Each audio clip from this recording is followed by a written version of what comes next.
বা একটা নৈরাজ্যিক অবস্থার সৃষ্টি হতে পারে।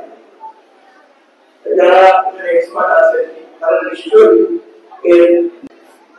একটা সরকারি চাকরির জন্য ইন্টারভিউ কার্ড এসেছিল এবং এমন পরিস্থিতি ছিল।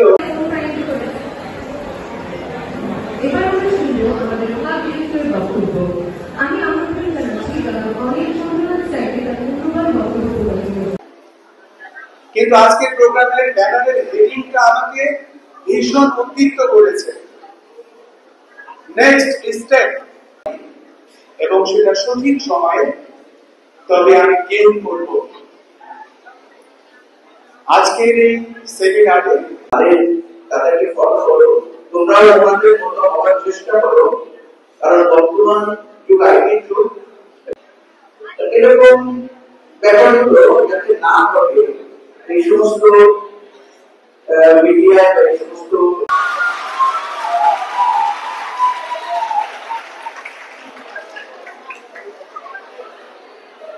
সেই স্কিল টেস্টে পারবা এমন কোন স্কিলটা আছে। তুমি যদি এডুকেশনে ভালো হও তাহলে তুমি ক্লাস 10 মেট্রিক পর্যন্ত পড়াইতে পারো। তুমি যদি গান গাও তুমি একজনের গান শিখাইতে পারো। বারবার আমার কথা হলো যেটাই করো স্কিলটা যেন অর্জন হয়, যেটা তুমি বেচা খাইতে পারো। শুধু বাংলা কথা, এটা যেন বেচে খেতে পারো আর এটা নার্সিং করে খেতে পারো, এই হচ্ছে কাজ। আর পৃথিবীতে যতদিন বাঁচবে ভাই, মনটা যেন ভালো থাকে। মনের এক বাইরে এক দুটা দিয়ে কাজ হবে না, মনে যা চাই সেটা করো। তবে একটা কমন জিনিস আছে, কমন জিনিসটা কি? কমন এডুকেশন নিতে হয়। তারপরে তুমি যেদিকে ডাইনে যেতে চাও, বামে যেতে চাও, উত্তরে যেতে চাও, কোনো সমস্যা নেই, যাও। যে লাইনে তুমি দক্ষ, যেটা তোমার কাছে ভালো লাগে সেই লাইনে তুমি যাও, তাহলে জীবনে একটা জায়গায় যেতে পারবা। তো আমি আমার পরিবারে বলতে পারবেন, যদি কেউ বলতে পারেন ইনস্ট্যান্ট 5 টাকা পুরস্কার পাবেন। ইনস্ট্যান্ট বলেন, নগদে 5 টাকা কে বলতে পারবেন ইনস্ট্যান্ট? এই যে আপনারা সিরিয়াস ছিলেন, এখন আপনারা সিরিয়াস হবেন, কারণ ওষুধ করছে। এই যে স্টেপ টু সাকসেস, এই নেক্সট স্টেপটা কি অথবা সাকসেসটা কি আপনারা কি মনে করেন? পরবর্তী ধাপটা বাংলা শান্তি ব্যবস্থা আসলে কি? আমি আপনাদের আরো কঠিন করে দেব বিষয়টা। ধরেন আপনাদের এখন ক্লাস 5 এ পড়েন, ঠিক আছে? আপনাদের সাকসেস করতে আমার নিজের শান্তি জায়গা, এমন একটা মানুষের পাইতে হয় যার কারণে আমার শান্তি জায়গা, এমন একটা জায়গা আমাদের তৈরি করে আমার শান্তি জায়গা ব্যবহার করতে হবে। The thing is, explore করো লাইফটারে, একটু নিজের মতো সমস্যা না। অনেক জিনিস কনফিউজিং লাগবে, বেড়া না। পরীক্ষা আজকে ভালো হয়েছে তোমার,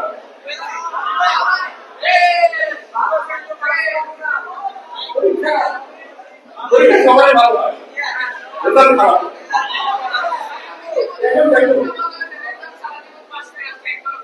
আলহামদুলিল্লাহ, তোমার জন্য আমি একটা কমলা রাখছি।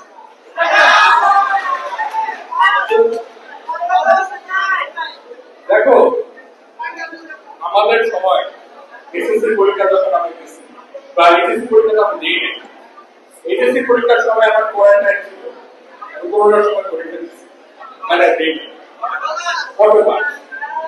তো এখন দেখো, করোনার সময় আমি পরীক্ষাটা দিচ্ছি, মানে কতবার। তো ওইখানে ধরো যে এভরিওয়ান ইজ ভেরি কনফিউজ, পরীক্ষা কি হবে নাকি হবে না, হবে নাকি হবে না।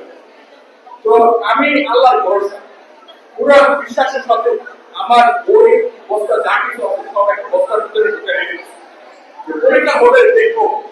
কিন্তু আপাতত আমার দেখার কোনো দরকার নেই, আপাতত আমি নাই, কারণ তখন তো এটাই বলছে পরীক্ষা হবে না।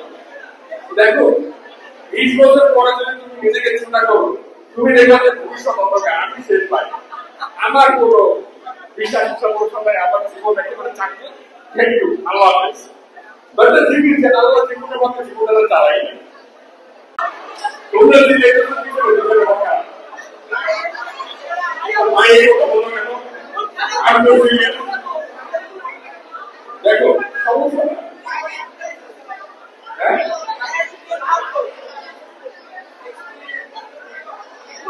ও তুমি আমার এক্সপিরিয়েন্স আলহামদুলিল্লাহ আমি আমার নিজের ব্যক্তিগত জায়গা থেকে বলতেছি, আমার শিক্ষকরা আমাকে বলছে যখন আমি কলেজে পড়তাম, সূর্য তোমার ফ্রেন্ড লিখবে না। So it is a very honest কথা, মানে usually you guys come to study, but তোমাদের লাইফটা খালি এমন না যে বই পুস্তকের মধ্যে সীমাবদ্ধ। You guys are growing, you guys are doing a lot of things. তোমরা পড়ালেখা করতেছো, তার পাশাপাশি তোমাদের একটা জীবন আছে। হ্যাঁ আমি উল্লেখ করে রাখি, এখন দেখো তোমাদের লাইফের একটা জীবন আছে। কি বলে কি বললাম, তোমাদের একটা লাইফ আছে। এখন লাইফের মধ্যে তো খালি এমন খালি পড়ালেখাই আছে, তোমাদের ওভারটেকিং আছে, তোমাদের ভালো কাপড় সব লাইফ করবে, অর্থাৎ 40 বছর এই দুটো যে কোনো একটা সময় মানুষ তার একটা অবলম্বনশীল খুঁজে পায় এবং সে তার নিজেকে একটা সফল হওয়ার রাস্তাটা খুঁজে পায়। ঠিক তেমনি আমি যদি একটু আপনাদেরকে ক্যালকুলেশন করি, আমরা যারা 12 গ্রেডে পড়াশোনা করছি আমাদের অলমোস্ট 28, রাইট? কিন্তু দেখেন 20 বছর বয়সে আমাদের মধ্যে আশেপাশে কেউ সফল এরকম আপনার সাথে খুঁজে পাই না। কিন্তু আপনি যদি একটু আধুনিক বিশ্বের দিকে ফোকাস করেন, আপনি দেখবেন যে অনেক আছে যারা আপনার নিজে সেলফ ডিপেন্ডেন্ট, নিজে কাজ করে, নিজের বিজনেস স্টাবলিশ করে, নিজের রাস্তাটা খুঁজে নেন। পার্থক্য জায়গাটা কি? পার্থক্য জায়গাটা হচ্ছে আমাদের পরিবেশ এবং আমাদের শিক্ষা। আমাদের শিক্ষা আমাদেরকে একটা নির্দিষ্ট কিছু মাইন্ডসের মধ্যে ঘিরে রাখছে। আপনি দেখেন আমরা রেজাল্টের সময় কত সেলিব্রেশন করি যে আমাদের এতটা ক্লাস পাইলো, এতটা গোল্ডেন ক্লাস, কিন্তু আমরা কখনো সেলিব্রেশন করি না যে এই পয়সা একটা ছেলে সে আসলে কোন জায়গায় রিস্ক করছে, তার ইন্টারনাল কতটুকু সে ডেভেলপ করছে, সে মানুষের সাথে কতটা সুন্দর করে উপস্থাপন করতে পারছে, সে নিজেকে তার লেভেলে কোন লেভেলে এসে আসলে যাচ্ছে, রাইট?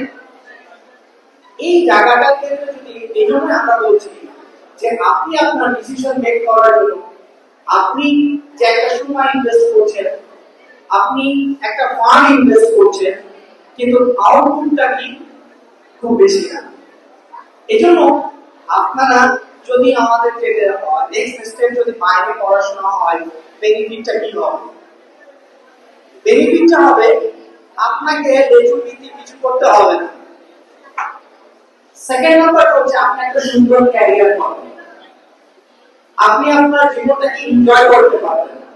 আপনি যদি বাইরে যান, you have the opportunities in Bangladesh, আপনি ওয়ার্ল্ডে ঘুরতে পারবেন, যে কোনো জায়গায় যেতে পারবেন, একটা ভালো র্যাঙ্কিং ইউনিভার্সিটিতে পড়াশোনা করতে পারবেন, আপনি ওইখান থেকে আপনি একটা পরবর্তীতে যে কোনো জায়গায় আপনি সুন্দর জায়গায় একটা ক্যারিয়ার গড়ে তুলতে পারবেন।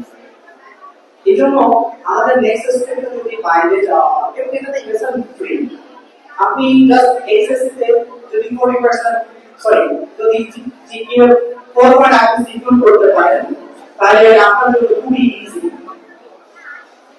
এরপর আপনি আইএলটিএস করার পরে আপনি ইজিলি চলে যেতে পারবেন। দেখেন আমরা যদি একটা জায়গায় একবার ইনভেস্ট করতেছি, এই ইনভেস্টের প্রফিটটা কি? আমাদের এডুকেশন আমরা বলি education is one kind of investment. আপনি এডুকেশনে কতটা ইনভেস্টমেন্ট করছেন, আপনার প্রফিটটা কিন্তু ঠিক তার উপরে নির্ভর করবে। এজন্য বাংলাদেশ থেকে এখন অনেক দিকে সুযোগ আছে। আপনি চাইলে ইউকেতে পড়াশোনা করতে পারেন, আপনি চাইলে অস্ট্রেলিয়াতে পড়াশোনা করতে পারেন, আপনি চাইলে ইউএসএ কানাডাতে পড়াশোনা করতে পারেন, বাট আপনার গোলটা আপনার নিজেকে সেট করতে হবে। কিন্তু একটা বিষয় আমার অনুরোধ থাকবে যে যারা বাইরে পড়াশোনা করতে যাবেন বা যেখানে যান, দিন শেষে দেশে ফিরে আসবেন, কারণ বাইরের যে লেখাপড়া যে এনভায়রনমেন্ট যে অ্যাচিভমেন্ট, এটা আমাদের দেশের জন্য খুব বেশি দরকার। আশা করব যে আপনাদের এখানে যারা আজকে যারা আয়োজন